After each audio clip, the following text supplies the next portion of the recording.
कोई शख्स खुद को कभी नहीं बदल सकता जिस शख्स को अपने अंदर को गलती नजर ना आए।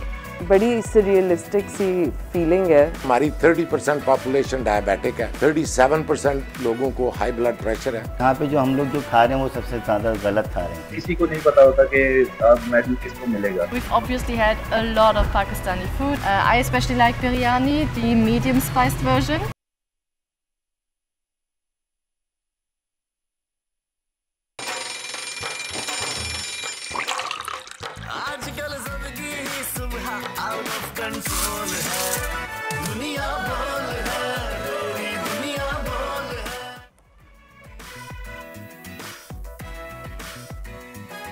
अस्सलामुअलैकुम नाजरीन, प्रोग्राम में आपको खुश आमदीद कहेंगे। सुबह खैर एंड वेलकम टू दुनिया बोल है। मैं हूं आपकी मेज़बान सहरिश ज़ुहैब। आज जुमे का दिन है और अब वीकेंड आ गया है और उम्मीद है कि हम सबका वीकेंड अच्छा गुजरेगा। और इसी अच्छी बात के साथ एक और अच्छी बात आपके साथ शेयर करते हैं और ये बड़ी पते की बात है। कहा यह जाता है कि कोई शख्स खुद को कभी नहीं बदल सकता जिस शख्स को अपने अंदर को गलती नज़र ना आए। कोशिश कीजिए पहले खुद की इस्लाह करें, क्योंकि अगर खुद से गलती हो जाए तो माफ़ी मांगने में देर नहीं करनी चाहिए। कुछ लोग बहुत बहस करते हैं, अपना टाइम भी ज़ाया करते हैं, दूसरे के टाइम भी ज़ाया करते हैं। मसला सिर्फ एक होता है कि उनको ये आदत नहीं होती कि अपनी गलती तस्लीम करना, जो कि मेरा ख्याल है बहुत अच्छी सिफत है। ये होनी चाहिए आपके अंदर कि जहाँ आपको महसूस हो कि आप गलत हैं, फौरी से माफ़ी मांग लें, मामले को ख़त्म करें, बजाय से कि ड्रैग किया जाए, बहस की जाए।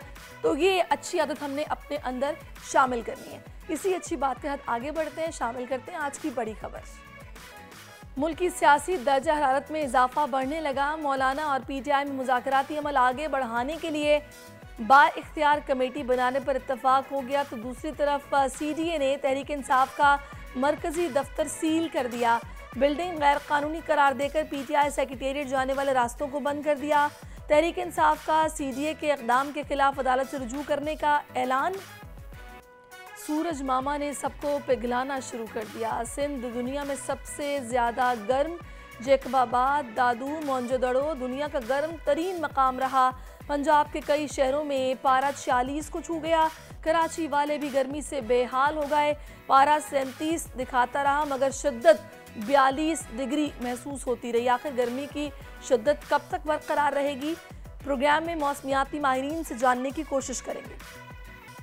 पाकिस्तानी फिल्म मेकर्स का बड़ा एजाज़। अमरीकी अखबार फोर्ब्स अंडर 30 एशिया की फहरिस्त में 7 पाकिस्तानी शामिल हो गए। लाहौर से ताल्लुक़ रखने वाली फिल्म साज बुशरा सुल्ताना भी आर्ट्स कैटेगरी में नामजद। मारूफ फिल्म मेकर बुशरा की कामयाबी का राज जानेंगे उन्हीं की ज़ुबानी। और इंटरनेशनल बॉडी बिल्डिंग मुकाबलों की तारीख में पहली बार पाकिस्तान यूरोपियन चैम्पियनशिप में पहुंच गया। शहजाद कुरैशी और अरसलान बेग ने मेडल जीतकर पाकिस्तान का नाम फ़ख्र से बुलंद कर दिया। तो आज जनाब इन तमाम मेहमानों से आपकी मुलाकात होने जा रही है जिन्होंने अपनी अपनी फील्ड में कमाल दिखाया है। तो आई एम सो एक्साइटेड कि उनसे हमारी मुलाकात हो और हम उनसे बहुत कुछ जानें उनकी ज़िंदगियों के बारे में। अभी हमें कुछ बात करनी है सियासी गर्मा गर्मी पर। मुल्क की सियासत में एक बार फिर तेज़ी से अदम इस्तेहकाम का शिकार हो रही है। एक जानिब अपोजिशन इत्तेहाद मज़ीद वसी, तो दूसरी जानिब हुकूमत के अंदर इख्तलाफात की खबरें हैं। मौलाना फजल रहमान की PTI से इत्तेहाद की खबरें मुसलसल गर्दिश कर रही हैं और अब बात जो है वो बैकडोर मुज़ाकरात से कहीं आगे बढ़कर 1-on-1 मुलाकातों तक आ गई है। PTI के कुछ रहनुमाओं की रूपोशी ख़त्म करके मंजर आम पर आने के बाद इस्लामाबाद में पुलिस भी मुतहर्रिक है। कल रात को इस्लामाबाद में PTI के सेक्रेटेरिएट जाने वाले रास्तों को बंद कर दिया गया है और एंटी क्रोचमेंट की टीम ने भी रुकावटें हटाई हैं। PTI सेक्रेटेरिएट की दीवारें भी गिरा दी हैं। पुलिस का मौक़िफ़ है कि ऑपरेशन नाजायज़ तजावुज़ात के खिलाफ था। फिर हम ये भी देख रहे हैं कि हुकूमती हलकों से इत्तलात आ रही हैं कि नवाज़ लीग के अंदर इख्तलाफात हैं। ये इख्तलाफात क्यों है, क्या है? ताहाल इस हवाले से किसी ने खुलकर तो कुछ नहीं कहा। अलबत्ता राना सनाउल्लाह काफ़ी खबरों में है क्योंकि उन्होंने एक सॉफ्ट कॉर्नर दिखाया है बानी PTI के लिए, जिस पर उनसे उन्हीं की पार्टी के रहनुमा नाराज़ कुछ दिखाई दे रहे हैं। इसी सारी सूरत हाल पर बात करने के लिए senator lieutenant general retired Abdul Qayyum साहब, जो कि सीनियर रहनुमा मुस्लिम लीग नून के में ज्वाइन कर चुके हैं। अस्सलाम वालेकुम क़य्यूम साहब, बहुत शुक्रिया आपके वक्त के लिए। बहुत अच्छा क़य्यूम साहब, आपने सारी मेरी गुफ्तगू सुनी है, तो ये क्यों नाराज़ हो गए दीगर रहनुमा राना सनाउल्लाह से, अगर वो कोई कुछ इजहार हमदर्दी कर रहे हैं बानी PTI से? या नहीं, देखें ये सारा स्पेकुलेटिव है। बात यह है कि एक पार्लियामेंट्री डेमोक्रेसी के अंदर हुकूमत जो है वो अपने तौर के ऊपर एफर्ट्स करती है कि वो मैनिफेस्टो के मुताबिक आगे चले, अपोजिशन अपना जोर लगाती है और वो भी उनका आईनी रोल होता है जहां वो अलायंस भी बना सकते हैं, अपने अपोजिशन भी कर सकते हैं। तो ये अल्लाह गुला जारी रहता है विद इन दी पार्टी भी, क्योंकि एक डेमोक्रेटिक सिस्टम को हमने अपनाया हुआ है ना, तो आपका अपना अपना व्यू है। तो राना सनाउल्लाह साहब ने कोई बात ऐसी ऑब्जेक्शनेबल नहीं कही और ना उसके ऊपर पार्टी के अंदर कहीं कंसर्न है। उन्होंने यही कहा है कि मिल के आगे चलना, और यही बात मियां नवाज शरीफ साहब ने कही जब वो बाहर से भी आए थे, तो उन्होंने कहा था कि मेरा 40 साल की सियासत का निचोड़ यही है कि सर जोड़ के बैठना होगा और आगे चलना होगा। तो उसमें आप पॉलिटिकल लोग जो होते हैं ना, ये जाती दुश्मनी या मुखासमत नहीं होती, आपका व्यू पॉइंट डिफरेंट हो सकता है, आप बैठ के बात करते हैं। मैं चूंकि एक सिपाही हूँ, मुझे पता है कि जंगें भी जब लड़ते हैं आप, फिर भी व्हाइट फ्लैग लेके तो मुलाकातें होती हैं बॉर्डर्स के ऊपर, और कई चीजें ऐसी होती हैं जो टाई अप की जाती हैं कि हमने क्या करना है कितना। तो इसलिए मेरे ख्याल में ये कोई खास ऐसी बात नहीं है। सियासी ये जो शोर शराबा है ये रहना चाहिए, लेकिन आईनी हदूदों कयूद के अंदर रह के आप अपना जो हदूद को क्रॉस करेंगे, खा वो हुकूमत है, खा वो अपोजिशन है, खा वो अदलिया का अदारा है, खा वो कोई भी अदारा हो। सेनेटर साहब, कुछ अर्सा पहले भी राना सनाउल्लाह की जानिब से एक बयान दिया गया था जिसमें उन्होंने कहा कि जो जेल में बैठे हुए हैं उनसे भी बात होनी चाहिए, अब उनको भी रिहा होना चाहिए। तो क्या ये खबर दुरुस्त है? तब भी उनसे पार्टी रहनुमा काफी नाराज हुए थे। नहीं, देखिए मसला ये नहीं है। देखिए राना सनाउल्लाह साहब की मर्जी से कोई बंदा जेल में तो नहीं जाएगा ना रिहा होगा, वो तो एक कानून का एक लाइन है जिसके मुताबिक उनके खिलाफ कुछ केसेस हैं और वो जेल के अंदर हैं। और लेकिन हम ये कहने में तो हक बजानब है कि इंसाफ होना चाहिए, किसी को पॉलिटिकली विक्टिमाइज ना हो, जैसे कि तहरीक इंसाफ के टाइम में खुद राना सनाउल्लाह साहब जो है इनको इनके ऊपर वो ड्रग का और वो लगा और सजाए मौत जिसकी मतलब थी पनिशमेंट। तो आप देखेंगे ये लोग तो सारों ने सफर किया है। तो हम ये कहते हैं कि कोई भी बंदा, एक तो सियासी कैदी ना हो जेल में, नंबर 2 जो हैं उनको आप खुदा को हाजिर नाजिर करके इंसाफ दें, अगर वो इन्वॉल्व है तो पनिश करें और अगर नहीं है इन्वॉल्व तो उनको छोड़े। ओपन फील्ड होना चाहिए। लेकिन जो लोग अपोजिशन के अंदर भी हैं उनको भी सारों को ये खुला दिल दिखाना होगा ना। वो अगर ये कहें कि हम हल्ला बोलेंगे, हम खैबर पख्तूनख्वा से लश्कर लेके आएंगे, हम ये करेंगे, और अगर अदलिया के जो जजेस हमारे ऑनरेबल हैं जिनकी हम हाईएस्ट रिगार्ड करते हैं वो कहें कि मैं इधर कटारे पे प्राइम मिनिस्टर को खड़ा कर लूंगा, फलाना करूंगा, ये चीजें जो है ना आप एक्टिविज्म है। आप अपने फैसले करें, दयानतदारी से करें, आप मेरिट के ऊपर करें, फैसलों के थ्रू बोले अदालतें, और अपोजिशन वाले अपोजिशन करें, लेकिन best is parliament, house of federation. चले, आपने पार्लियामेंट की बात की है तो पार्लियामेंट में तो जो सूरत हाल अभी है, ऑपोजिशन काफ़ी प्रेशर क्रिएट कर रही है। हम ये देख रहे हैं जो सूरत हाल इस वक्त असेंबली में, आप लोगों की हुकूमत बने अभी सिर्फ हमें मुश्किल से ही 2 महीने हुए हैं, तो अभी क्या ये सूरत हाल आगे आप देख रहे हैं? कल असद कैसर और उमर अयूब साहब की सरबराही में वफ्द भी गया मौलाना साहब से मुलाकात करने के लिए, वहाँ से भी इतिहाद की खबरें आ रही हैं, असेंबली से भी प्रेशर क्रिएट हो रहा है। तो ये आगे आने वाले दिनों में सियासत क्या रुख इख्तियार करने वाली? देखिए बात यह है कि असेंबली के अंदर प्रेशर क्रिएट करना अपोजिशन का आईनी हक है, वो अपने तौर पे करें, लेकिन वो जस्टिफाइड होना चाहिए। यानी आप देखें ना, पब्लिक भी आपको देखती है। आप माजी के अंदर देखें कि जो बड़े बड़े पॉलिटिकल लीडर थे, जो विजिट्स थे, जो अब मुदब्बर थे अपने तौर पे, वो मुख्तलिफ चीजें देते हैं, लेकिन उनका मतमा नजर एक होता है पाकिस्तान को आगे कैसे लेके जाना है। तो अगर आप प्रेशर ऐसे क्रिएट करें कि आप आइए मैं आपको खत लिख दे, पाकिस्तान को मदद ना करें, तो ये तो फिर किस जुमरे में आएगा। यानी आप दिल में भी ना रखें, दिल के अंदर बोझ भी ना रखें। अभी अच्छी खबरें अल्लाह के करम से आ रही हैं। आप देखिए यूएई में प्राइम मिनिस्टर गए हैं, $10 बिलियन की उन्होंने किया है कि हम कमिट करते हैं। सऊदी अरेबिया से है, चाइना के साथ हमारे ताल्लुकात हैं, मगरब के साथ हैं, अमेरिका के साथ हैं। तो ये अच्छी खबरें जो है ना, ये अपोजिशन के ऊपर बिजली की तरह बन के नहीं गिरनी चाहिए। उनको हैप्पी होना चाहिए कि चलो कम से कम अगर बेटर होगा तो कल हमारी हुकूमत आएगी तो हमें बेटर चीज हमारे हाथ में आएगी। लेकिन अभी जो सारी सूरत हाल है कयूम साहब, उसमें हम ये देख रहे हैं कि अभी सर रऊफ साहब पर इस तरह से हमला हुआ, उसके बाद FIR उन्होंने लॉन्च करवाई, फिर उन्होंने असेंबली में खड़े होकर ये बोला कि भाई आपने मुझे मारना है तो मुझे बताएं मैं कहाँ हूँ, मेरे सीने में गोली मारें, कुछ इस तरह की जो बातें हो रही हैं और जो डाउट्स क्रिएट किए जा रहे हैं कि दीवार से लगाने की कोशिश हो रही है लेकिन हमारा कॉन्फिडेंस पूरा है और हम उस जमात से ताल्लुक़ रखते हैं जिसको 2/3 मेजॉरिटी मिली है, उनके साथ ऐसे कैसे किया जा रहा है, इन पर आप क्या रद्द अमल देंगे?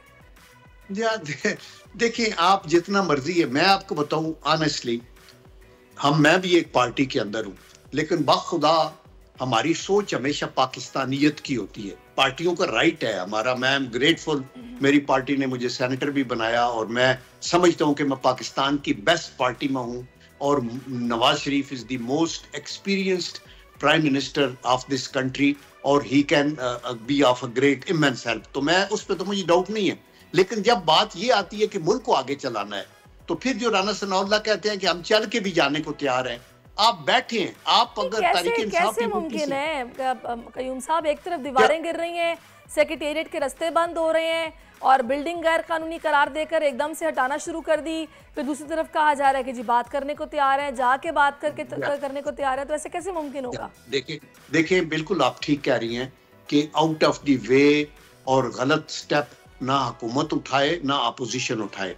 हमें वर्किंग रिलेशनशिप होना चाहिए और अगर कोई एतराज है तो हमारी कमेटियां होती हैं पार्लियामेंट में, आपके हाउस ऑफ फेडरेशन के अंदर, वहां बैठ के और पसी चिलमन मुलाकातें होती हैं, आपके ग्रुप्स मिल सकते हैं, आप 1-to-1 मीटिंग कर सकते हैं, आपके एमएसरीज जा सकते हैं, मुल्क को आगे चलाए ना। ये ना कहें कि आज कल सुबह सूरज चढ़े तो हुकूमत मेरी होनी चाहिए, मैं हूं तो कुछ है, माई वे इज द हाईवे, और कोई कुछ भी नहीं होता और दोनों तरफ रिस्ट्रेंट भी होना चाहिए। और मैं आपको जैसा कि आप लोग ये कह रहे हैं कि जी बात करने को तैयार हैं, अब जाहिर है आप भी समझ गए कि जमहूरियत में ये मुमकिन नहीं है कि किसी एक जमात को बिल्कुल साइड पे कर दिया जाए या उनसे कोई बात ना हो, बात किए बगैर मसले का हल नहीं निकल सकता। तो क्या अभी ये इस्टेब्लिशमेंट भी उनके उस तरफ से ये खबरें हो रही हैं बकौल उनके कि इस्टेब्लिशमेंट को भी बावर हो गया है कि इनसे बात करना पड़ेगी अल्टीमेटली, क्या कहते हैं? देखिए, एस्टेब्लिशमेंट को तो हम घसीट के लेके आते हैं, यही दुख की बात है कि तहरीक इंसाफ एस्टेब्लिशमेंट के कंधों पे चढ़ के और हुकूमत के अंदर आई और जो नुकसान हुआ फिर उसके बाद ये जो 2018 के ऑनवर्ड्स फिर उन्होंने किया, खुदा की कसम मैं कहता हूं कि ये कौमी सानिया बन गया। अभी आज आपकी इकोनॉमी तबाह हुई है, सिर्फ आपने डिरेल किया एक प्राइम मिनिस्टर और एक डेमोक्रेटिकली इलेक्टेड गवर्नमेंट को और आपकी इकोनॉमी तबाह हुई, आपका सोशल फाइबर तार हो गया, आपके अंदर नफरतें हो गई, आपके ज़हन में आपका यूथ इतना ज्यादा और कुछ यूथ का कुछ हिस्सा इस तरह बेरवी का, वो नहीं कि वो मुल्क के हमदर्द नहीं है, वो भी हमदर्द है, लेकिन आप मिसगाइड करें, सोशल मीडिया को यूज करें। अभी किसी की दीवार गिर गई तो उसका एक कानूनी जवाज है, आपकी अदालतें खुली हैं और हो सकता वो तजावुज हो सकता कुछ हुकूमत कोई काम करेगी तो आप उसको उससे रिलेट करते हैं। चलिए कयूम साहब, ये पॉइंट ऑफ व्यू आपका अपनी जगह पर, आप ये जो बातें आप बता रहे हैं ज़ाहिर है ये होती आ रही हैं, ये सब बातें। मुझे ये बताएगा कि जो मौलाना से अब इनकी मुलाकातें हो रही हैं और अगर ये मिलकर सड़कों पर निकल आते हैं तो आप लोगों के लिए तो बड़ी मुश्किल खड़ी होने वाली है आगे आने वाले दिनों में। नहीं, मैं आपको एक बात बताऊं, देखिए मौलाना तो बड़े हमारे लिए काबिल एहतराम लीडर हैं और उनकी अपनी एक सियासत है और उन्होंने कभी भी तोड़ फोड़ की सियासत नहीं की कि सड़कों पे निकल के तो चीजें जलाना शुरू कर देंगे या जाके फौजी एस्टेब्लिशमेंट्स पे हमले शुरू कर देंगे। मेरे ख्याल में वो उनके खमीर में नहीं है, लेकिन मैं ये कहता हूँ कि अपोजिशन आपस में मिल के कुछ जोर क्रिएट करती है तो करे, लेकिन ये वन थिंग इज श्योर कि हुकूमत तोड़ फोड़ से और जुलूसों से बिल्कुल नहीं जाएगी। हुकूमत जो है या तो नो कॉन्फिडेंस से जाएगी या मिल के आप बैठे तो कोई और इत्तेहाद बन जाए आपके इत्तेहादी, चूंकि माइनॉरिटी गवर्नमेंट है, हमारी ओवरऑल मेजॉरिटी तो नहीं है, किसी पार्टी की भी नहीं है, तो वो तो इन्होंने कोलिशन ही बनानी है। लेट अस से टुमारो तहरीक इंसाफ कहता है हम पीपीपी से मिलके जब मौलाना से मिलके हुकूमत बनाते हैं तो बिस्मिल्लाह, मैंने उसके ऊपर कोई मुस्लिम लीग नून का कोई इतराज ये नहीं होगा कि नहीं हमें ही जरूर करनी चाहिए, आपको जिसकी मेजॉरिटी है वो करे। यानी ये सेम थिंकिंग है, स्ट्रेट थिंकिंग है, उसके ऊपर चलना चाहिए ना। आप धौंधली से और डंडे के जोर के ऊपर तो फिर हम ये करेंगे तो सड़कों पे आ जाएंगे तो ये होगा, सड़कों पे कभी भी नहीं हो सकता मसला मसाइल हल, ना कभी पहले हुए हैं ना कभी। सेनेटर साहब, आगे आने वाले दिनों में क्या सियासी मंजरनामा होता है, बहुत शुक्रिया आपका, आप हमारे साथ मौजूद रहे और आपने अपना पॉइंट ऑफ व्यू सवाल। तो गर्मी तो वैसे भी बहुत है और सियासी गर्मा गर्मी भी अपने अरूज पर है, तो अब दूसरी गर्मी की बात करते हैं। पाकिस्तान इन दिनों शदीद गर्मी की लपेट में है, ख़ास तौर पर सिंध बलोचिस्तान का बड़ा हिस्सा जहाँ दरख्त इंतहाई कम है इस वक्त जल रहा है। कल जैकबाबाद पूरी दुनिया का सबसे गर्म तरीन मकाम रहा। आज से पंजाब और सिंध में हीट वेव का ख़तरा है।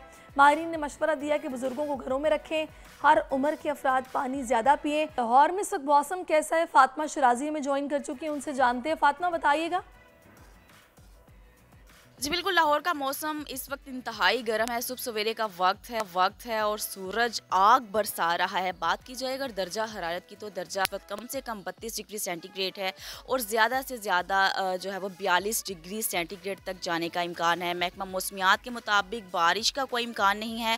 हवा में नमी का जो तनासुब है वो 45% है और नमी का ये तनासुब कम होने के बायस मज़ीद गर्मी बढ़ सकती है। डॉक्टर्स और महकमा मौसमियात और माहिरीन ने अवाम को बिला ज़रूरत घर से बाहर निकलने से खुसूसी तौर पर मना किया है और जूसेस इनटेक का कहा है, क्योंकि गर्मी में पसीने की वजह से नमकियात का अखराज हो जाता है और उसके बायस जो है बॉडी में डिहाइड्रेशन हो जाती है। उस डिहाइड्रेशन की कमी को दूर करने के लिए जूसेस का इस्तेमाल बहुत ज़्यादा ज़रूरी है। ओवरऑल अगर बात की जाए तो माहिरीन के मुताबिक जो है वो मौसम की जो तब्दीली है, गर्मी की जो शिद्दत है वो ग्लोबल वार्मिंग की वजह से और इस पर खसूसी तौर पर इक़दामात करने का हुक्म दिया गया है महकमा मौसमियात को और बारिश का अभी फ़िलहाल इम्कान नहीं है। बहुत शुक्रिया फ़ातिमा, आपसे मज़े रहेंगे। अभी महकमा मौसमियात से चीफ मेट्रोलॉजिस्ट सरदार सरफराज साहब हमें ज्वाइन कर चुके हैं। अस्सलाम वालेकुम सरदार साहब। जी वालेकुम सलाम। सरदार साहब, ये गर्मी की शिद्दत के हवाले से आपसे जानना चाह रहे हैं, कब तक बरकरार रहेगी? देखिए जी, ये तो रहेगी मई के एंड तक, बल्कि जून के शुरू के दिनों तक इसी तरह से रहने का इम्कान है। गर्मी हो सकता है 28-29 के बाद जो अपर सिंध में और साउथ पंजाब वगैरह में बहुत इस वक्त पीक पे है, उसमें कुछ 1-2 डिग्री का रिलीफ आ सकता है, लेकिन अदरवाइज जी गर्मी ही रहेगी 4-5 जून तक एटलीस्ट इसी तरह से। तो ये हीट वेव के हवाले से जो बताया जा रहा है, मैं चाहूँगी थोड़ा सा हमारे नाज़रीन के लिए बताइएगा कि इस गर्मी को हम हीट वेव कह सकते हैं और इसमें पारा कहाँ तक जा सकता है, हमें अपना ख्याल कैसे रखना है? देखिए, बुनियाद हीट वेव की जो बेसिक डेफिनेशन है ना, वो ये है कि किसी भी जगह का दर्जा, एवरेज दर्जा हरारत से 5 डिग्री ऊपर चला जाए, कम से कम 4-5 दिन के लिए जाए, तो उस वक्त उसको हीट वेव कहते हैं। अपर सिंध में अब जैसे 50 डिग्री तक पहुंच चुके हैं जैकबाबाद और 50 दीगर जगहों में कहीं 48, कहीं 49, तो बात दायर है कि 5 से 6 डिग्री जो नॉर्मल टेम्परेचर होते हैं मई के, उनसे ज़्यादा जा रहा है पिछले 3-4 दिनों से। उधर तो बिल्कुल डेफिनेटली हीट वेव है। कराची की केस थोड़ा सा डिफरेंट है। कराची में वही 37-38 इस रेंज में रह रहे टेम्परेचर, जो कि नॉर्मल से कोई 3 डिग्री सिर्फ ऊपर होता है।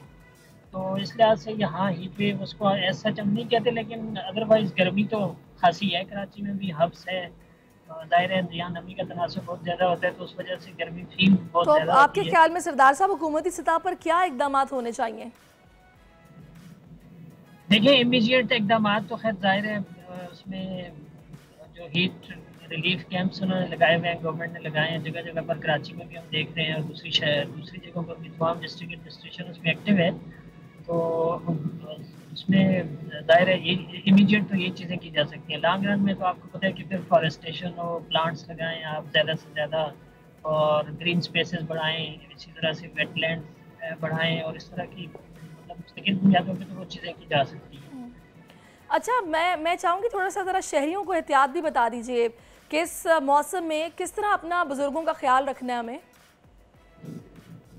देखिए, इसमें जो पीक हीट आवर्स होते हैं ना, वो 10 बजे से, किसी जगह पर तो 10 बजे से टेम्परेचर बढ़ना शुरू हो जाते हैं, लेकिन 11 बजे से लेकर 4 तक बहुत ज़्यादा गर्मी की शिद्दत ज़्यादा होती है। तो इस दौरान अपने आप को ओपन सनलाइट में कम से कम एक्सपोज करें और आउटडोर एक्टिविटीज़ कम कर दें, और अगर बहुत ज़रूरी बाहर जाना हो तो सर ढाँप कर चलें, उसमें गीला कपड़ा सर पे रख कर आप बाहर निकलें। और जो जैसे मजदूर तबका होता है तो उन्होंने काम काज करना होता है ज़ाहिर है बाहर धूप में, थोड़ी देर बाद सस्ता लें और मशरूबात का पानी का ज़्यादा इस्तेमाल करें, हल्के कलर के और ढीली डाली फिटिंग वाले कपड़े पहने इस सीज़न में, और मुरग़्ग़त ग़िज़ाएं ना खाएं।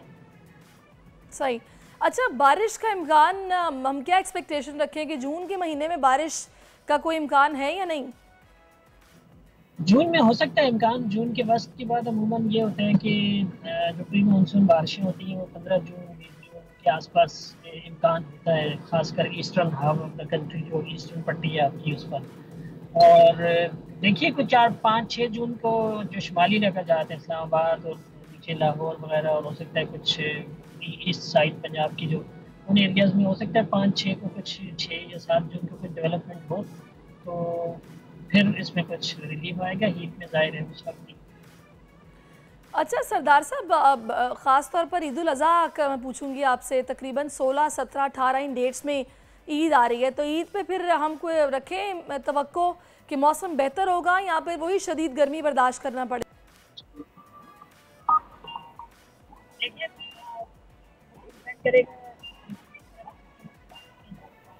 आपकी आवाज़ हम तक आ नहीं पा रही सरदार साहब। मैं कह रहा था कि वो थोड़ा वेट करना पड़ेगा हमें, जून के शुरू के दिनों तक कुछ पिक्चर क्लियर होगी। सही। अच्छा वैसे बाज़ुकात तो आम तौर पर लोग ये कहते हैं कि जी बकरा ईद पर ज़ाहिर कुर्बानी होती है, खून की भी बड़ी हीट होती है, मौसम बड़ा गर्म होता है, ये बस एक मिथ ही बनी हुई है, इसमें कोई हकीकत है? देखिए किसी हद तक हकीकत भी हो सकती है, इसलिए कि जून का महीना भी गर्म महीना होता है ना, अगर बारिशें ना हो इसी तरह से खुश्क चलता रहे, जैसा कि अभी मई जा रहे हैं, बिल्कुल ड्राई कंडीशन है, क्लाउडलेस स्काइज हैं, तो इसी तरह से अगर जून के दिन भी गुजरते हैं, शुरू के दिन तो ऐसे ही हैं, लेकिन अगर अगले हफ्ते भी जून के इस तरह से होते हैं तो फिर जाहिर है गर्मी रहेगी। पंजाब में भी यही सूरत हाल रहने की तवक्को है?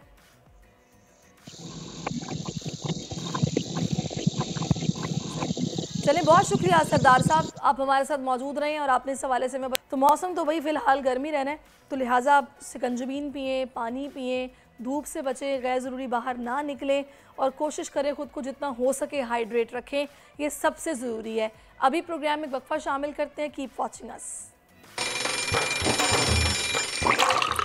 आजकल ज़िंदगी ही सुबह आउट ऑफ कंट्रोल है, दुनिया बोल है, दुनिया बोल है। वेलकम बैक नाज़रीन। अब हमारे पास न्यूज़ ये है कि अमरीकी बिजनेस अखबार फोर्ब्स जो कि हर साल 30 साल से कम उम्र ऐसे नौजवानों की फहरिस्त जारी करता है जो कारोबारी एतबार से अपनी अपनी फील्ड में नुमाया रहे हैं और अपनी सोसाइटी के लिए मिसाल बने हैं, और इस बार इस फहरिस्त में 1-2 नहीं बल्कि 7 पाकिस्तानी नौजवान शामिल किए गए हैं।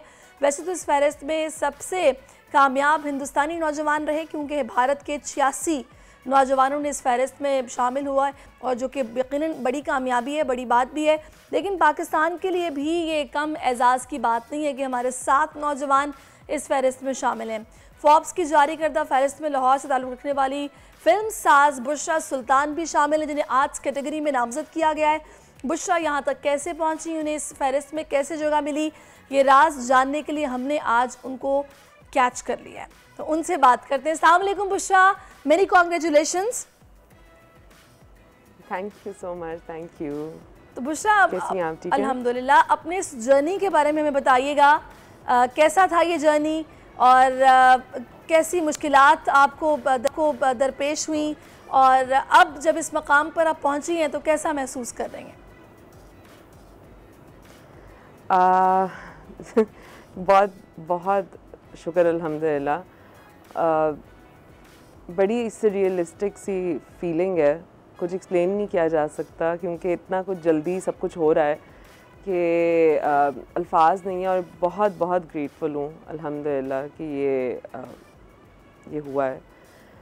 जर्नी के हवाले से ऑब्वियसली मुश्किल हर चीज़ ही है, लेकिन ये मतलब मेरे लिए थोड़ा सा आसान इसलिए था क्योंकि मेरा सपोर्ट सिस्टम जो है वो बहुत स्ट्रॉन्ग है। मेरी फैमिली इतनी मेरे साथ मतलब हर चीज़ में जुड़ के रही है कि मेरे लिए मुश्किल चीज़ भी आसान होती गई। तो आई थिंक लाइक मैं तो यही कहूँगी कि जब फैमिली साथ होती है तो जर्नी आसान हो जाती है। बेशक, इसमें तो कोई डाउट ही नहीं है। अच्छा, मुझे थोड़ा सा ये बताएगा कि आपके क्या व्यूज़ हैं फ़िल्म मेकिंग को लेकर, जिस तरह से आजकल यंगस्टर्स काफ़ी मतलब अच्छा काम कर रहे हैं और बहुत सारी फ़ीचर फिल्म्स, डॉक्यूमेंट्रीज़ बना रहे हैं, उनको बाहर शोकेस कर रहे हैं और वो बहुत अच्छा ज़ाहिर है उनको रिवॉर्ड भी उसका मिल रहा है। तो what do you think about the future of this industry? अगर हमारे पास अच्छे प्रोड्यूसर्स और राइटर्स आ जाएं तो I think we have a very bright future, क्योंकि या हमारे जो एग्जिस्टिंग अच्छे नए राइटर्स हैं और प्रोड्यूसर्स हैं, यूथ आई वुड से, अगर उनको अपॉर्चुनिटीज़ मिल जाएं तो आई थिंक फ्यूचर बहुत ब्राइट है। इसमें यहाँ पे पाकिस्तान में इतने टैलेंटेड लोग हैं, क्योंकि मतलब मैं NCA से पढ़ी हुई और मेरे साथ मैंने फिल्म मेकिंग ही की है वहाँ से भी, तो मेरे साथ एक एक बच्चा इतना टैलेंटेड था, मेरे बाद आने वाले भी, मेरे से पहले वाले भी। तो अगर उनको वो अपॉर्चुनिटीज़ मिल जाएं तो आई वुड से कि मतलब पाकिस्तानी इंडस्ट्री बहुत ऊपर जा सकती है। बिल्कुल ऐसा ही है।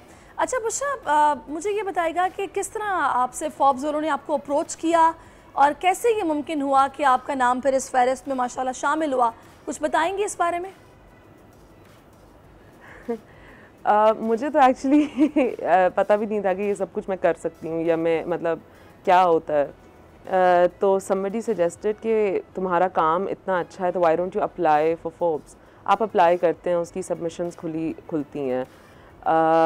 तो उसके बाद फिर ये साल का प्रोसेस होता है, उसके बाद लाखों लोगों में से चंद लोग सेलेक्ट होते हैं और फिर नॉमिनेशंस आती हैं।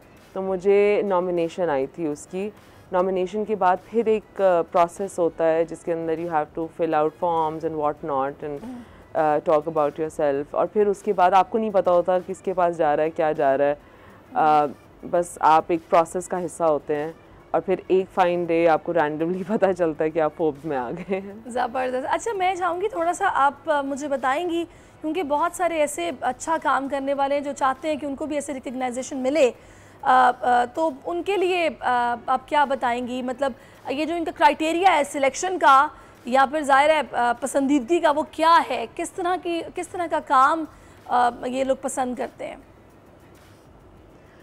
I think something that's creating an impact वो मैटर करता है। आपके फ्यूचर गोल्स मैटर करते हैं कि आप अपनी सोसाइटी के लिए क्या करना चाहते हैं। मेरा तो मतलब ये था कि आपका काम कितना इम्पैक्टफुल है आपके अपनी कंट्री के अंदर या दुनिया के अंदर या मतलब एशिया के अंदर, तो वो चीज़ मैटर करती है आई थिंक। अच्छा क्योंकि आपको इसके अंदर क्राइटेरिया का भी इतना नहीं पता एग्जैक्टली कि क्या। अच्छा आपकी सिलेक्शन आर्ट्स कैटेगरी में हुई है, तो इसमें कितनी कैटेगरीज थी जिसमें के पार्टिसिपेंट्स ने एप्लीकेशंस दी? अच्छा मुझे कैटेगरीज का तो इतना नहीं पता कितनी है, बट टोटल 300 लोग सिलेक्ट हुए हैं फ्रॉम ऑल ओवर एशिया, और वो डिफरेंट कैटेगरीज हैं, जिसमें से हर कैटेगरी में 30 लोग हैं। All right. अच्छा थोड़ा सा मुझे बताएंगी अपने इस प्रोजेक्ट के बारे में। गुड़िया आई थिंक सो इसका नाम है, तो ये किस तरह मतलब ये इस पे काम हुआ, आइडिया कहाँ से कंसीव किया, सोशल मैसेज उसमें कोई है तो वो किस तरह का है, बताइएगा। सबसे पहले तो मैं मतलब ये बताऊंगी कि वो है क्या, और वो बेसिकली इंटेल कर देगा मेरा पूरा काम भी। मैं बेसिकली काम करती हूँ इंडिविजुअलिटी पे और आइडेंटिटी पे, और अगर आप इसको मैक्रो लेवल पे देखें तो वो पूरे मुल्क के ऊपर बात आती है। और अगर मैंने लेकिन उसको माइक्रो अप्रोच में लेके गई और बात की ब्राइड्स की जिनकी आइडेंटिटी उनसे स्ट्रिप कर ली जाती है बाय डिक्टेटिंग देम, छोटी छोटी चीज़ें। हमें बाज़ाहिरन वो छोटी छोटी चीज़ें ऐसे लगती हैं कि बहुत पेटी हैं, इनके बारे में बात करनी ज़रूरी नहीं है, लेकिन आई थिंक यही बड़ी छोटी छोटी चीज़ें जो है ना फिर बड़ी हो जाती हैं और फिर हमें वो हमारी तरबियत में शामिल हो जाती है मेरे ख्याल से। तो एज ए नेशन हमारी आइडेंटिटी वैसी बनती जा रही है, और फिर हम आगे भी हमारे मतलब रवैयों में और हर चीज़ में नज़र आती है। जिस तरह के लड़की ब्राइड है उसको बताया जा रहा है कि तुमने हंसना नहीं है, लोग ऐसे समझेंगे, तुमने ऐसे नहीं मतलब ज़्यादा बोलना नहीं है तो ऐसे समझेंगे, ऐसे चलो, ऐसे खाओ, ऐसे पियो। तो वो मतलब इतनी उसका एक एक स्टेप इतना डिक्टेटेड होता है।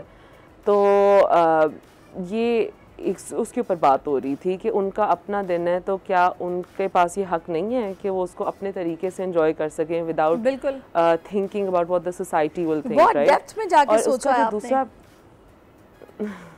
थैंक यू इसका दूसरा पहलू ये है कि शादियों पे, क्योंकि हमारी मतलब एक शादी की बहुत बड़ी इंडस्ट्री है, स्पेशली लाहौर जैसे शहर में जहाँ मैं रहती हूँ, तो वहाँ पे हर चीज़ शादियों के इर्द गिर्द रिवॉल्व करती है। शादी से पहले के मसले, शादी के वक्त के मसले, शादी के बाद के मसले, तो हम हर वक्त बस शादियों के अंदर ही होते हैं, राइट? शादी वाले दिन तो के मसले। उसका एक और बिल्कुल तो वो उसका एक और पहलू ये है कि शादियों पे लोग नहीं आते, कपड़े आते हैं कि ये फलानी ब्राइड है, ये इधर से तैयार हुई है, तो आपका जो स्टेटस है या कोई भी चीज़ है वो उससे नापी जाती है।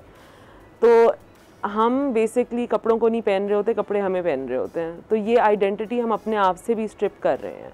सही। अच्छा, मैं चाहूँगी थोड़ा सा बुशरा, मुझे ये बताइएगा कि अब आपके क्या प्लान्स हैं, और अब जब आपका नाम इस लिस्ट में आ गया है, लाइफ कितनी चेंज हुई है, किस किस ने आपसे कांटेक्ट किया है, आगे अब क्या करने का सोच रही हैं, क्या महसूस हो रहा है? लाइफ का तो पता नहीं कितनी चेंज हुई है, क्योंकि अभी इतना टाइम नहीं गुजरा। ऑब्वियसली ये चेंज बहुत बड़ा है कि मैं रोज़ सुबह उठ रही हूँ 8 बजे तैयार होके स्टूडियो में इंटरव्यूज़ दे रही हूँ, वरना मैं 12 बजे से पहले नहीं उठती। चले, फिर तो आपका स्पेशल थैंक्स हमें करना चाहिए कि आप हमारे लिए उठ के आई हैं और रेडी होके हमसे बात कर रही हैं। Thank you so much for your time. अच्छा, थैंक यू। अब मुझे ये बताइएगा, प्लान्स क्या आपने, नेक्स्ट क्या करना है अब? प्लान्स बहुत बड़े हैं, लेकिन मैं अल्लाह पे छोड़ना चाहती हूँ कि जहाँ वो मुझे लेके गए मैं वहाँ पे चली जाऊँगी, क्योंकि ज़िंदगी में बहुत प्लान्स करते हैं, बहुत चीज़ें प्लान करते हैं और वो वैसे पैन आउट नहीं करती, क्योंकि अल्लाह ताला ने आपके लिए बहुत कुछ बेहतर सोचा होता है, तो मैं उनके ऊपर सब कुछ छोड़ना चाहती हूँ। चलिए, ये तो बहुत अच्छी पॉलिसी है, गो विद द फ्लो वाली, और एक अल्लाह पे छोड़ना, तो इससे बेहतरीन तो कुछ हो ही नहीं सकता, क्योंकि वो बेहतरीन फैसला करने वाला है, हिकमत वाला है। अच्छा, मैं चाहूँगी वो मैसेज जो कि आप देना चाहें फिल्म मेकर्स को, जो कि अपना नाम बनाना चाहते हैं इस इंडस्ट्री में। आई थिंक जो अपना आपका स्टाइल है ना, उससे मत हटें। कोई बात नहीं, टाइम लगेगा रिकग्निशन मिलने में, लेकिन अपने स्टाइल से बिल्कुल नहीं हटना चाहिए, और अपनी ट्रू आइडेंटिटी से, जो आपकी बिलीफ सिस्टम है, जो आपकी वैल्यूज़ हैं, इन चीज़ों पे कॉम्प्रोमाइज़ ना करें, और इंशाल्लाह, और फिर बस कंसिस्टेंसी से मेहनत करते जाएं, बग़ैर इस चीज़ के कि मुझे ये रिवॉर्ड मिलेगा, मुझे वो रिवॉर्ड मिलेगा, और ये सोच हटानी पड़ेगी कि मुझे सब कुछ अभी चाहिए। हर चीज़ अपने वक्त से आती है और मेहनत करके आती है। तो ये जो हमारी सोच है ना एज़ यूथ, अब हमारी आवाम की, कि सब कुछ अभी मिल जाए, पैसा भी अभी मिले, सक्सेस भी, फेमस भी अभी हो, सब कुछ अभी हो, तो आई थिंक वो सोच हटानी पड़ेगी और सिर्फ मेहनत पे तवज्जो देनी पड़ेगी। सही, बहुत अच्छा मैसेज दिया आपने, थैंक यू सो मच। आप हमारे साथ बुशरा मौजूद रही हैं और आपने इस हवाले से अपना कुछ आपने अच्छी बातें हमसे शेयर की हैं। Thank you so much for your time. अभी नाजरीन प्रोग्राम में एक ब्रेक शामिल करते हैं, ब्रेक के बाद वापस आते हैं, तो स्टे विद अस।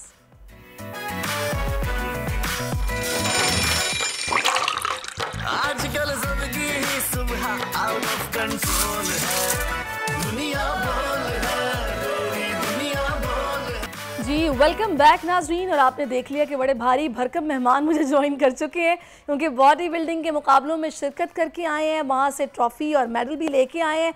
इस तरफ शहजाद साहब हैं और इस तरफ वहीद साहब हैं, और इनका तारुफ तो मैंने आपसे करवा दिया है, लेकिन इन्होंने जो कमाल किया उस पर बात मैं करूँगी। लेकिन उससे पहले मैं आपको बताऊँ कि पाकिस्तान में अमवात की सबसे बड़ी वजह दिल का दौरा है, लेकिन दिल का दौरा पड़ने की सबसे बड़ी वजह CVD है, जिसको आम ज़बान में हम दिल की शरियानों की ब्लॉकेज कहते हैं, यानी शरियानों के अंदर चर्बी के इंतहाई छोटे छोटे ज़खायर का जमा होना या खून के जमने का अमल पाकिस्तान में मौत की सबसे बड़ी वजह है। कोई ढकी छुपी बात नहीं है कि पाकिस्तान शायद दुनिया का वो वाहिद मुल्क है जहाँ खाना पकाने के तेल के अनगिनत ब्रांड्स मौजूद हैं, और तकरीबन तमाम जो लोकल और इंतहाई घटिया क्वालिटी के प्रोडक्ट्स हैं मार्केट में अवेलेबल हैं, लोग ख़रीदते हैं। WHO के मुताबिक साल 2019 में पाकिस्तान में रिपोर्ट हुई 32% अमवात की वजह CVD बनी है, बल्कि ये सिर्फ वो अदाद शुमार है जो सरकारी अस्पतालों से लिए गए हैं, अभी प्राइवेट हॉस्पिटल्स के अलग होंगे। ज़रूरी है कि हमें एहतियात करनी है, शदीद गर्म मौसम में तो बुज़ुर्गों का ख़ास ख्याल रखना है, और चिकनाई से हमें ना परहेज़ करना चाहिए। वो जो हफ्ते में एक दफ़ा लाजमी पाए और निहारियाँ चलती हैं ना, ये सबसे ज़्यादा किलिंग है। इसी सारी सूरत हाल पर बात करने के लिए इस वक्त हमें ज्वाइन कर चुके हैं माहिर अमराज क़ल्ब हैं, सर्जन हैं डॉक्टर परवेज़ चौधरी साहब, जिनको हाल ही में सितारा इम्तियाज़ भी मिला है। और ये मिनिमल जो होती है ना सर्जरीज, जिसमें काट पीट बहुत कम करना पड़ती है और उसके साथ ट्रीटमेंट हो जाता है, उसमें परवेज़ साहब महारत रखते हैं। अस्सलाम वालेकुम डॉक्टर परवेज़ अख्तर चौधरी साहब। जी अस्सलाम वालेकुम, thank you for having me. बहुत शुक्रिया परवेज़ साहब आपके वक्त के लिए। पहले तो बहुत बहुत मुबारकबाद आपको कि आपको सितारा इम्तियाज़ मिला और आपकी माशाल्लाह इस फील्ड में काविशें हैं, थैंक यू, जिसकी बदौलत आपको ये एजाज़ मिला और बड़ा ऑनर है हमारे लिए कि आपने हमें ज्वाइन किया है। सर ये बताइएगा कि पाकिस्तानी जो कि बड़ी तादाद में दिल के दौरे की वजह से इंतकाल कर जाते हैं, इसकी सबसे बड़ी वजह आपकी नज़र में क्या है? ये दिल के मसाइल किस किस्म के होने? ये तीन चार चीज़ें हैं जो अफेक्ट करती हैं और हमारे कॉन्टिनेंट में, इंडिया और पाकिस्तान में जेनेटिक्स एक सबसे कॉमन वजह है। दूसरी, हमारी 30% पॉपुलेशन डायबिटिक है, 37% लोगों को हाई ब्लड प्रेशर है, 25% हमारी पॉपुलेशन स्मोकर है। फिर एजिंग इफेक्ट भी होता है। जब हम कहते हैं कि हमारी यूथ सबसे ज़्यादा है, वही यूथ अब वो बूढ़ी भी हो रही है। जब वो 40 से ऊपर जा रहे हैं तो उनको उसी तरह के मसले भी होंगे। तो ये तीन चार ही चीज़ें हैं। नई चीज़ जो हम लेटली देख रहे हैं, ये कोरोना के बाद हो रही है, अभी तक हमें ये क्लियर नहीं है कि जिन फैमिलीज़ में पहले नहीं है वो भी यंग पेशेंट आ रहे हैं ऐसे जिनको ये कोरोनरी आर्टरी डिजीज़ हो रही है। तो ये अलार्मिंग तो नहीं, लेकिन कंसर्निंग ज़रूर है कि यूजली ये यंग पेशेंट में जब भी आएगी 30s में 40s में, तो वो जेनेटिकली होता है। तो इसमें रीजंस हमारी क्या 58% पॉपुलेशन रीजंस मतलब नॉर्मल एक लाइफस्टाइल में हम ऐसी वो कौन सी चीज़ें कर रहे हैं जो इसकी बड़ी वजह बन रही है? एक हवाला तो मैंने दिया है कि हमारा जो ऑयल है वो काफ़ी ख़राब क्वालिटी का है, स्टैंडर्ड्स के मुताबिक नहीं है। इसके अलावा क्या ऐसा लाइफस्टाइल है जो हम अडॉप्ट किए हुए हैं कि हमें ये प्रॉब्लम्स हो रहे हैं? जो आपने वो बात की ना पाए और न्यारियों की, ये हम क्विकली जैसे ही ये सेंचुरी ने टर्न लिया ना पिछले 20 साल में, आप अपने पाकिस्तान में भी देखें तो हम अपनी जो ऑर्गेनिक खुराक थी, घरों की सब्जियां घर की खाना या घर की मुर्गियां रखना, वो सारी हट के हम अब फास्ट फूड पे, प्रिजर्वेटिव्स पे आ गए। ये सारे के सारे फूड प्रिजर्व है। इन्होंने शो किया हुआ है कि जिस जिस सोसाइटी में ये गए हैं इन्होंने डिजीज़ काज की है, लेकिन ये मज़ेदार भी हैं। तो अब जब जवानी होती है तो हम उसके पीछे मज़ा आ रहा है, इसका बॉडी हमको फ्री में मिली। अगर हम हेल्थ के थोड़े से कॉन्शियस हो जाए ना तो ये सारी चीज़ें कंट्रोल की जा सकती हैं। अच्छा, सवाए जेनेटिक्स के, जेनेटिक्स भी ज़्यादा। थोड़ा सा आपको भी थोड़ी प्रॉब्लम होगी क्योंकि आप लाहौर में मौजूद हैं, मैं कराची में हूँ, थोड़ा सा डिले आएगा जिसकी वजह से एकदम ओवरलैपिंग होगी मेरी आपकी बात के दरमियान। मुझे ये बताइएगा डॉक्टर साहब कि ये जो बैड कोलेस्ट्रॉल और गुड कोलेस्ट्रॉल है, बाज़ लोगों का बैड कोलेस्ट्रॉल बॉर्डर लाइन पे आता है, वो डर जाते हैं, ऑलिव ऑयल का इस्तेमाल शुरू कर देते हैं, वॉक शुरू कर देते हैं, लेकिन उससे पहले उन्होंने तबाही खूब की होती है। हमें किस वक्त मतलब ये टेस्ट नॉर्मली करवाना चाहिए? हर 6 महीने बाद, साल बाद? और अगर बैड कोलेस्ट्रॉल बहुत ज़्यादा बड़ा हुआ है तो उसको नीचे लाने के लिए क्या ऐसे मतलब स्टेप्स हैं जो बहुत ज़रूरी हैं? अपने सेहत को, अपनी बॉडी को इस तरह लिया जाए कि ये एक मशीन है, अल्लाह मियाँ ने हमें दी हुई है, ये फ्री में हमें मिली है। लेकिन जिस तरह हम अपनी गाड़ी का ख्याल रखते हैं, इस बॉडी का ख्याल रखना है। अब अगर फैमिली में कोरोनरी आर्टरी डिजीज़ मौजूद है, अगर इनके दादा, अब्बू, चचा, तो इनको 30-35 साल की उम्र में कार्डियोलॉजिस्ट के पास जाना है। इसका मतलब ये नहीं है कि उनको है, लेकिन जल्दी उनको चेक करवा लेना और सिंपल ECG करवा ली है, एको करवा ली है।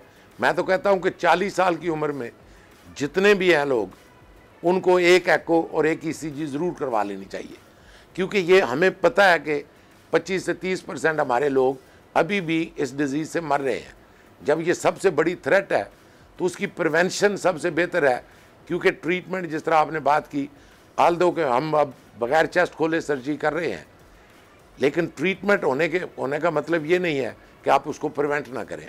अगर आप प्रिवेंट कर सकते हैं, अपनी खुराक को बेहतर करना, अपना हेल्थी स्टाइल रखना कि आप वॉक करें, एक्सरसाइज करें, आप हेल्थ कॉन्शियस हो कि मैं खा क्या रहा हूँ, मेरे अंदर जो जा रहा है। अगर मैं सड़क पे खड़े होकर दही बड़े खा रहा हूँ तो ये जितना गंद आ रहा है ये इसके साथ ही मेरे अंदर जा रहा है। मेरी बॉडी को इसने फाइट करना है। हमारी बॉडी के पास अपना ऑटो इम्यून सिस्टम है, जो इम्यूनिटी है वो फाइट करती है, लेकिन एक लिमिट है ना लोड की। हमारा तो ब्रीदिंग भी, हमारी ऑक्सीजन भी क्लियर नहीं है। तो जब बॉडी को इतनी हिट मिल रही है तो हमारी तरफ से खुद ना कोई हम हिट दे रहे हैं, रॉन्ग चीज़ें, रॉन्ग खुराक खा रहे हैं, सारे फास्ट फूड खा रहे हैं। ये चीज़ें जो है इनसे परहेज़ करें, कभी खाने में इनको ख़त्म करने की ज़रूरत नहीं है, दोस्तों के साथ कभी खा, लेकिन इनको रूटीन बना लेना, तो ये सारी की सारी फिर बॉडी को अफेक्ट करती है। सही। अच्छा, मैं चाहूँगी डॉक्टर साहब मुझे ये बताइएगा कि अभी ये जो मिनिमल इन्वेसिव सर्जरीज हैं ये माशाल्लाह से आप कर रहे हैं, पाकिस्तान कितना एडवांस है इस वक्त ये हार्ट की सर्जरीज को लेकर, या फिर ज़ाहिर है इस मैदान में पाकिस्तान क्या इंटरनेशनल स्टैंडर्ड्स को भी मैच कर रहा है, या फिर अभी बहुत काम होना बाकी है यहाँ पर? कार्डियक केयर में हम गुड 20 to 30 years बिहाइंड हैं इंटरनेशनल स्टैंडर्ड्स के, और अगर आप ओवरऑल हमारा हेल्थ सिस्टम देखें तो वो good 30-40 years we are behind.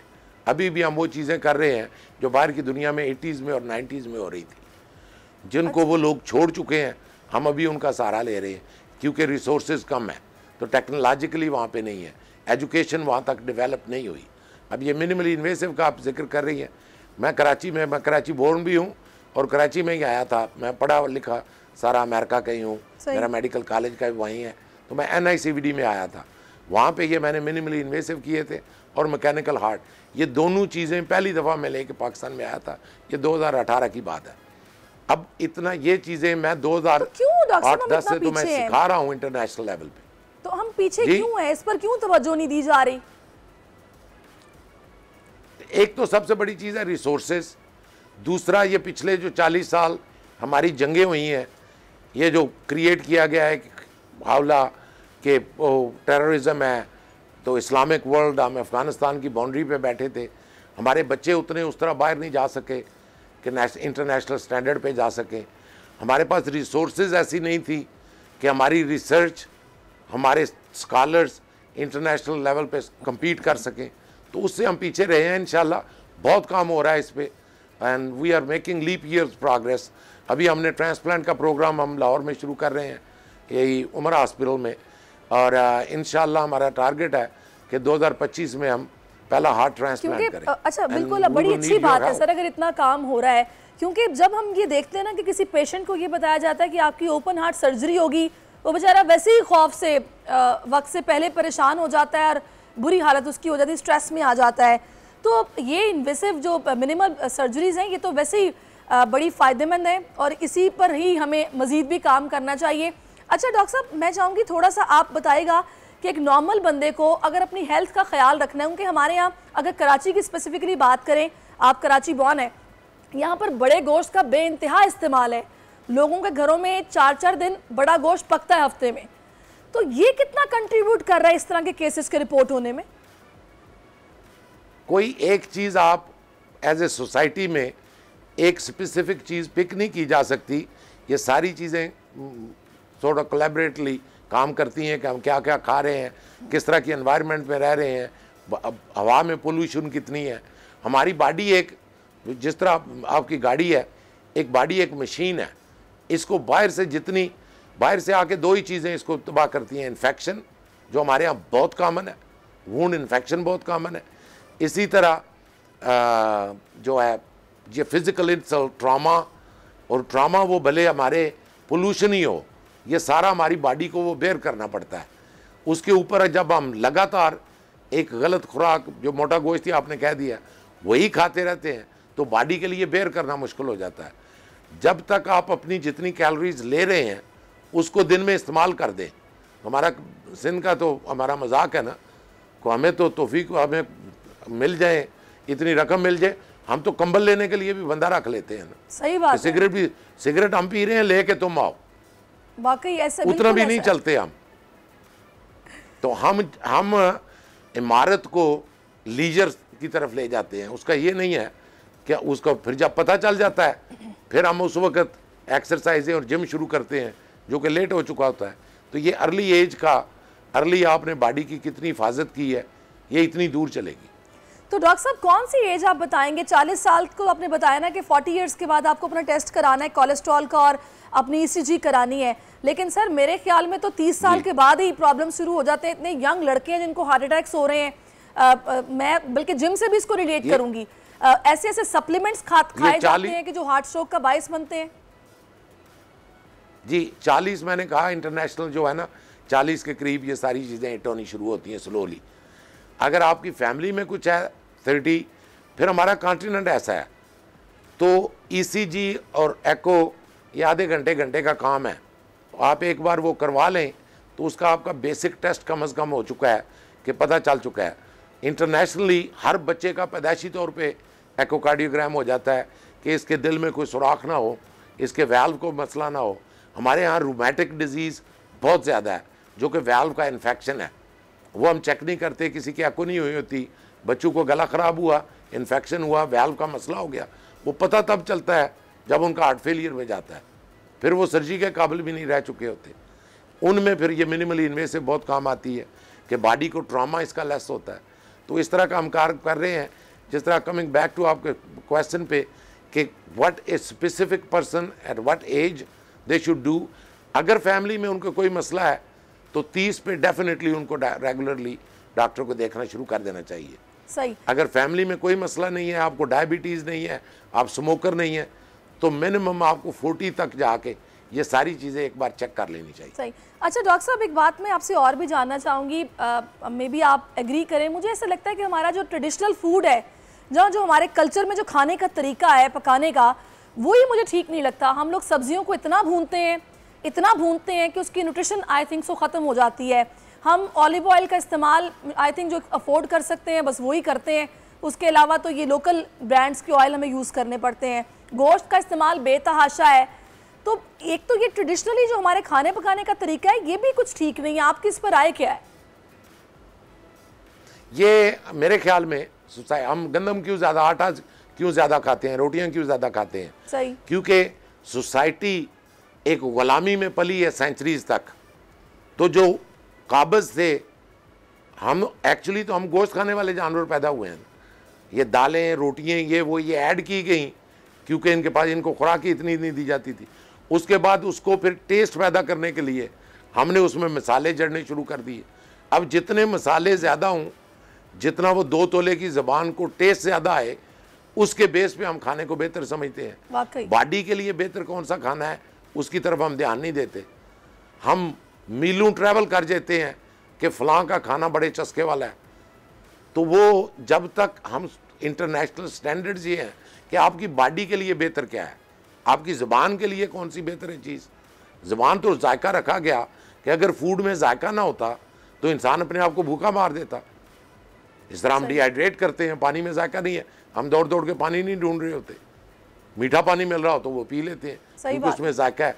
तो वो ज़बान के जायके को नहीं फीड करना, आपने अपनी बॉडी को फीड करना है कि ये अल्लाह मियाँ ने एक चीज़ मुझे दी है, इसकी मैंने देखभाल क्या करनी है, इसमें जो मैं डाल रहा हूँ ये क्या इसके लिए बेहतर है। सही। अच्छा डॉक्टर साहब आखिर में मुझे एक बात बता दीजिएगा कि आजकल तो हालात ऐसे हैं कि अगर आपको आदत नहीं एक्सरसाइज करने की या जिम जाने की, आप 4 स्टेप्स सीढ़ियों के ही चढ़ेंगे तो आपकी सांस फूल जाएगी और आप कहेंगे मुझसे चला नहीं जाता। आपके ख्याल में नॉर्मली कितने मिनट्स और किस वक्त आपको एक्सरसाइज या वॉक करनी चाहिए जो कि आपके दिल को मतलब हेल्दी रखेगी? रेगुलर जो है ना हमारी एक्सरसाइज, जिस तरह हम स्कूल में बचपन में हमारे पीटीआई होते थे, आजकल तो मेरे ख्याल में स्कूल बन रहे हैं जिनमें ग्राउंड ही नहीं है, पीटीआई होते थे, जितनी एक्सरसाइज वो रोज़ की कराते थे ना, अब 10-15 मिनट फिर 30 मिनट फिजिक सारे के सारे मसल को एक्टिव कर दें। हमारी या तो आपको जिस तरह अभी पहले जिक्र कर रही थी, आपके पास बॉडी बिल्डर आए हुए हैं, या तो आपने वो बनाना है तो वो तो आपके उसके प्रोपोर्शनली एक्सरसाइज करनी पड़ेगी। नॉर्मल हेल्थी रहने के लिए आप 10-15 मिनट 20 मिनट रोजाना इस पे सिर्फ वर्जिश पे किसी तरह की सारे मसल आपके एक्टिव हों। हाँ, अगर आप जिम में चले जाते हैं, एक कोऑर्डिनेटेड एफर्ट है तो वो बेहतर होगी। सर बहुत शुक्रिया आपका परवेज साहब, आप हमारे साथ मौजूद रहे और आपने इस हवाले से हमें बहुत कुछ समझाया बताया। Thank sir for your time. और अभी जनाब हम आ जाते हैं अपने बॉडी बिल्डर्स मेहमानों की तरफ। जो कि काफ़ी देर से इंतज़ार कर रहे हैं, लेकिन इन्होंने भी बहुत कुछ आज समझा सीखा होगा। तो शहजाद साहब, पहले तो बहुत बहुत मुबारकबाद आपको कि आप माशाल्लाह जीत कर आए हैं, ट्रॉफ़ी भी लेके आए हैं और मेडल भी लेके आए हैं। और वहीद साहब, आपका भी बहुत शुक्रिया कि आप तशरीफ़ लाए हैं और आपकी ज़ाहिर एफर्ट्स हैं, ये आपने इन पर मेहनत की है और इन्होंने आपको ये ट्रॉफ़ी ला के दी है। अरसलान बेग साहब भी सियालकोट से ज्वाइन कर चुके हैं, उन्होंने भी उम्दा परफॉर्म किया है। अच्छा शहजाद साहब, कैसा रहा आपका इवेंट? बेहतरीन, बहुत ज़बरदस्त। बहुत ज़बरदस्त। मुकाबले में कौन था आपके साथ? पूरा यूरोप था। सबसे टफ जो था उसका बताएं। टफ तो नहीं था कोई भी, अल्लाह का शुक्र है अल्हम्दुलिल्लाह। मैं तो मतलब अपनी तरफ से परफॉर्म पूरी करी थी, मगर ये अल्लाह का शुक्र है इसमें भी मैं ब्रॉन्ज मेडल हुआ। जिसको देख के आपको लगा होगा नहीं ये मुंडा मेरे से बाजी ले जाएगा ये? नहीं, ऐसा तो कोई नहीं था। बस ये कि जजेस का जो फैसला होता है उस पर हमें अपना। अच्छा, हंगरी गए थे आप? जी।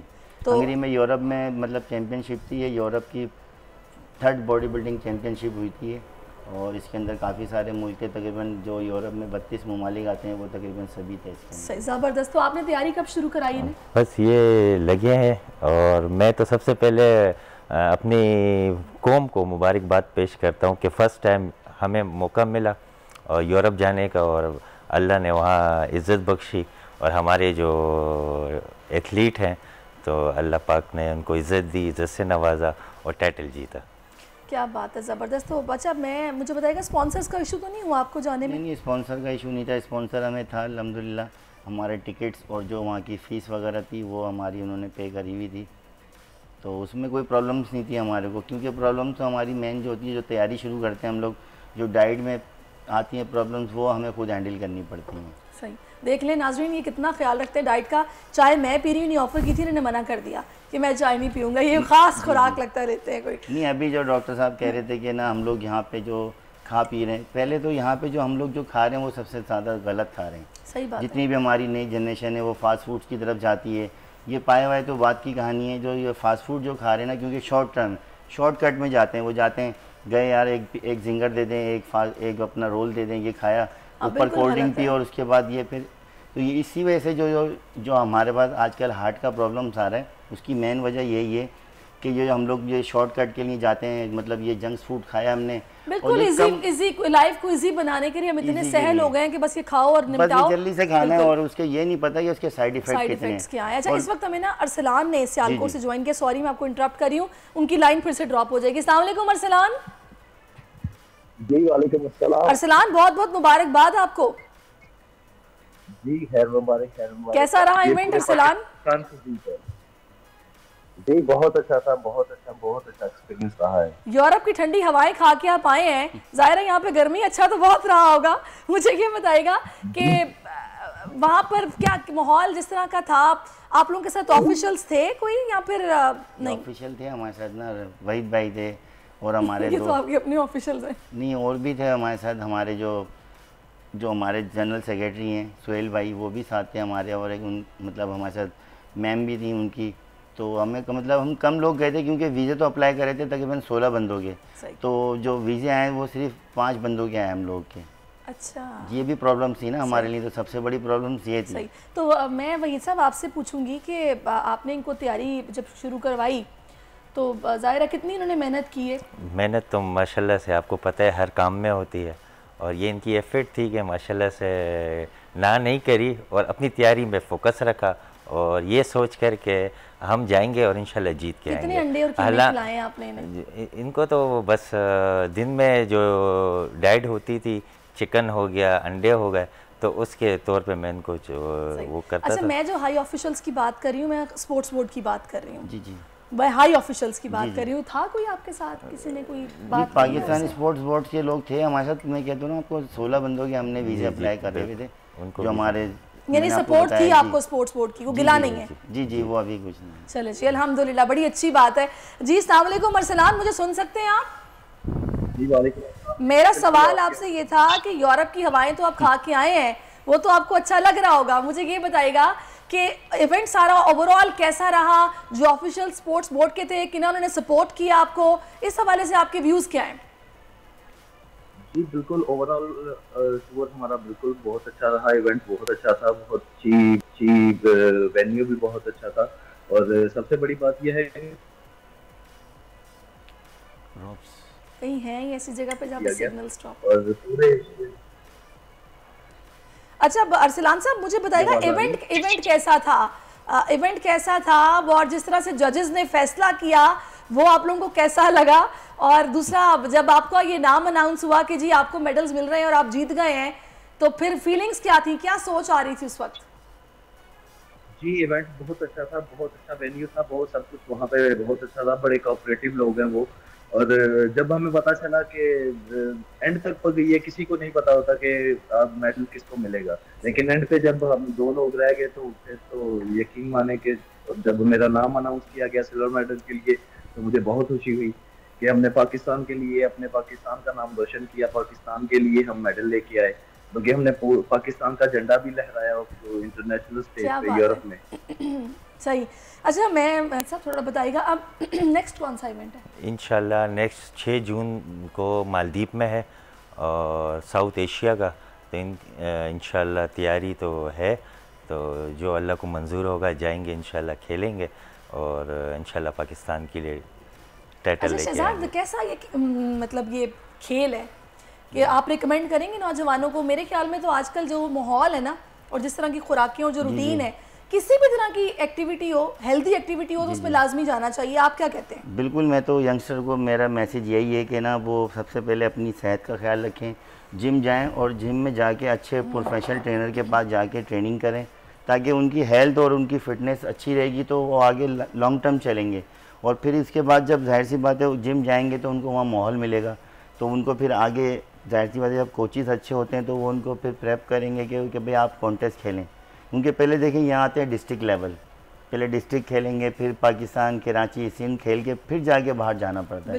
ये कोई मतलब ये नहीं है कि बस हाँ आसान नहीं है कि अभी आप गए और जिम में एक्सरसाइज करी और बॉडी बन गई। ये काफ़ी टाइम की मेहनत होती है, इसमें टाइम लगता है। ऐसा नहीं है कि बस आप जिम गए, जाके आपने एक्सरसाइज करी, बॉडी बना ली, वही बन गई, सही है। अच्छा, इसमें वैसे तो बॉडी बिल्डिंग चैंपियनशिप्स में कैटेगरीज भी होती हैं कि एक फैशन वो बॉडी और इस तरह की सब कैटेगरीज होती है ना, तो क्या आपको, मैं बल्कि पहले अरसलान से पूछती हूँ, अरसलान आपको क्या मॉडलिंग का शौक था? आप इस तरफ आए किस तरह? जी बिल्कुल, मैं एक्सरसाइज तो तकरीबन मैं शुरू से बचपन से तकरीबन जब से मैं 9th 10th में था तब से स्टार्ट कर दी हुई थी एक्सरसाइज करनी, लेकिन प्रोफेशनल लेवल पे भी कुछ 4-5 साल पहले हुआ हूँ इन कॉम्पिटिशन वगैरह में।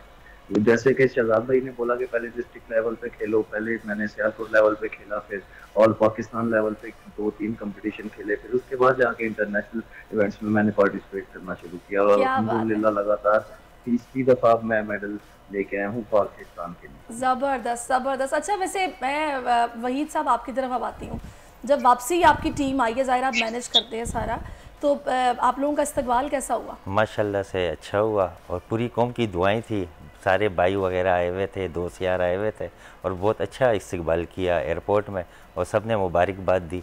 और इंशाल्लाह जो बॉडी बिल्डर से वैसे सारे डरते हैं, मगर गवर्नमेंट का कोई एम्प्लॉय नहीं आया। गवर्नमेंट का कोई स्पोर्ट्स बोर्ड से थे, तो उन्हीं के नुमाइंदे हुए ना फिर? नहीं, स्पोर्ट्स बोर्ड से भी कोई नहीं था ना।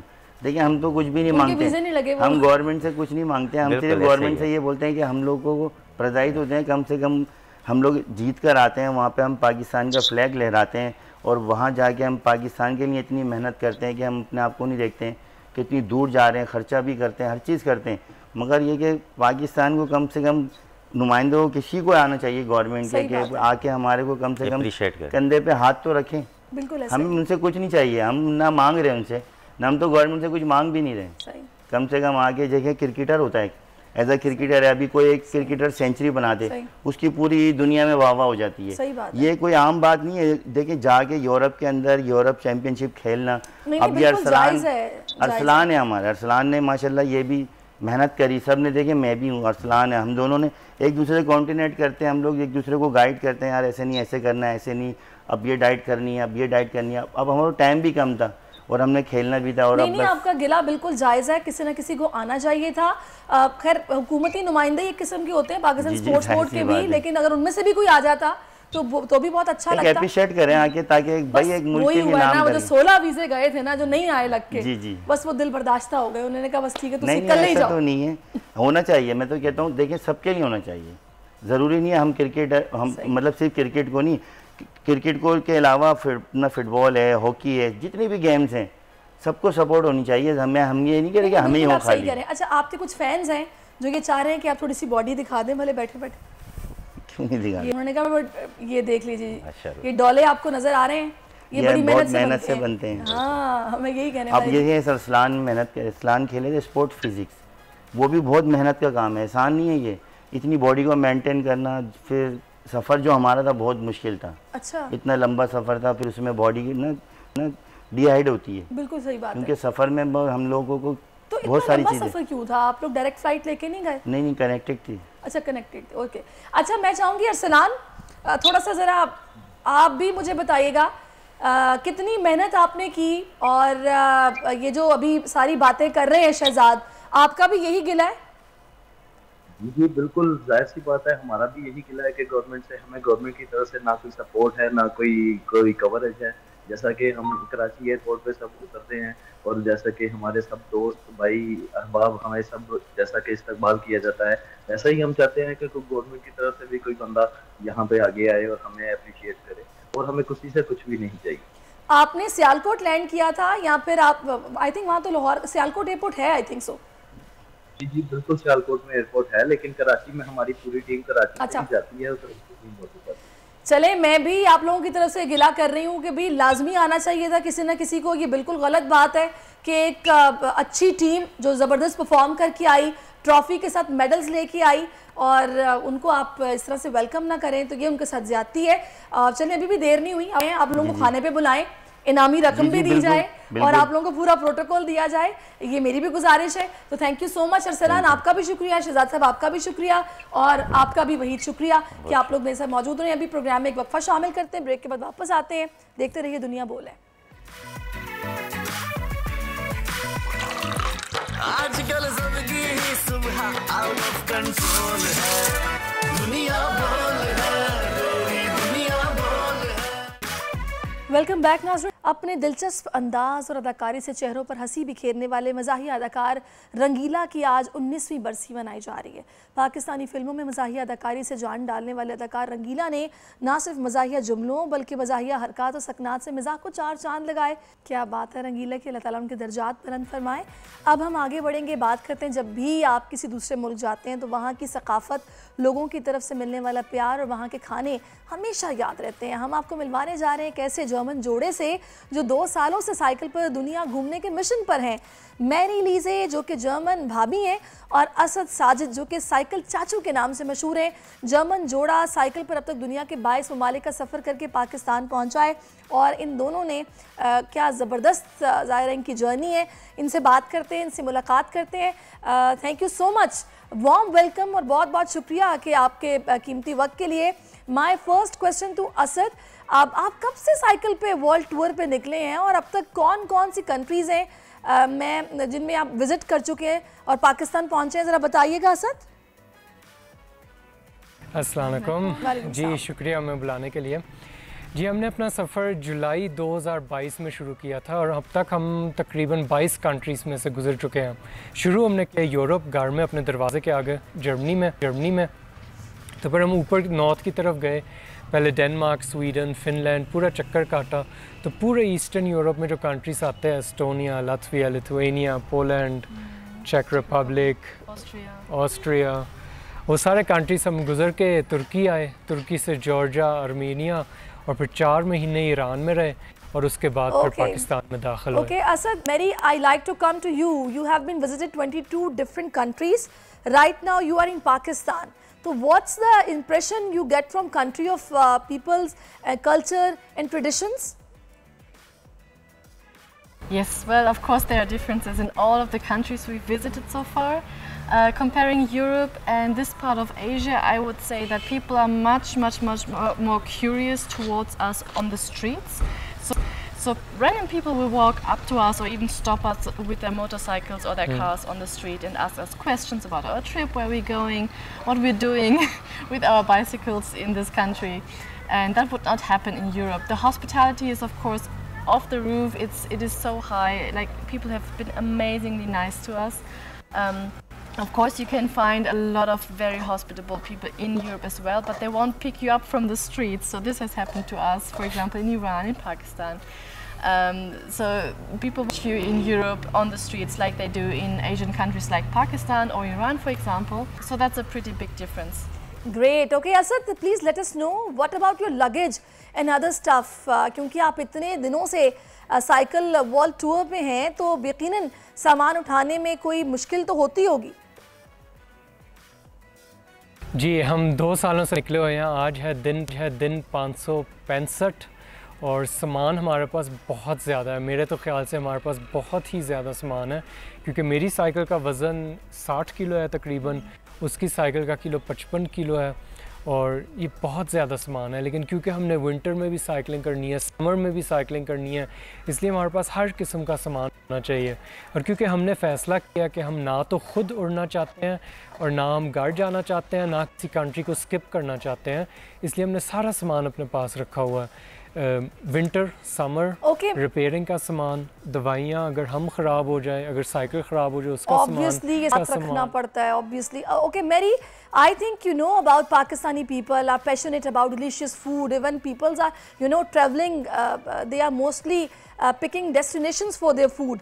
What's your experience about food are here, and share your experience like food is spicy, or what were you most excited about when you came here back? Yes, well, the Pakistani food. We've been in the country for almost 4 months, like 3.5 months now, so we've obviously had a lot of Pakistani food already, a lot of home-cooked meals, thankfully, and yeah, we're just loving, especially the home-cooked meals. They're especially nice. We've had a lot of normal dishes, but we've also had the classics like golgappe and biryani and samosa and all these things. I especially like biryani, the medium spiced version. So Pakistani food can be quite a lot of spicy, but it's more of the fullness, like there's a lot of flavor in the food. That's what I especially like about this kind of food. Okay, it's not all Pakistani spicy. biryani is your favorite. Okay, finally, I need your comments for people who start cycling journey, what they need and what's precautions for new cyclists.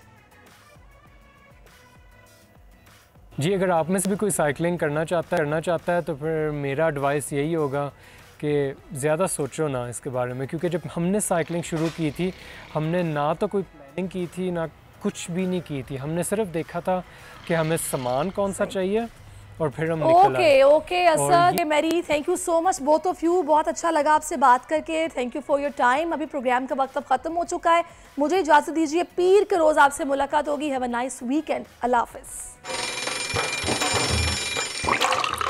आजकल जिंदगी ही सुबह out of control है, दुनिया बोल है, दुनिया बोल है।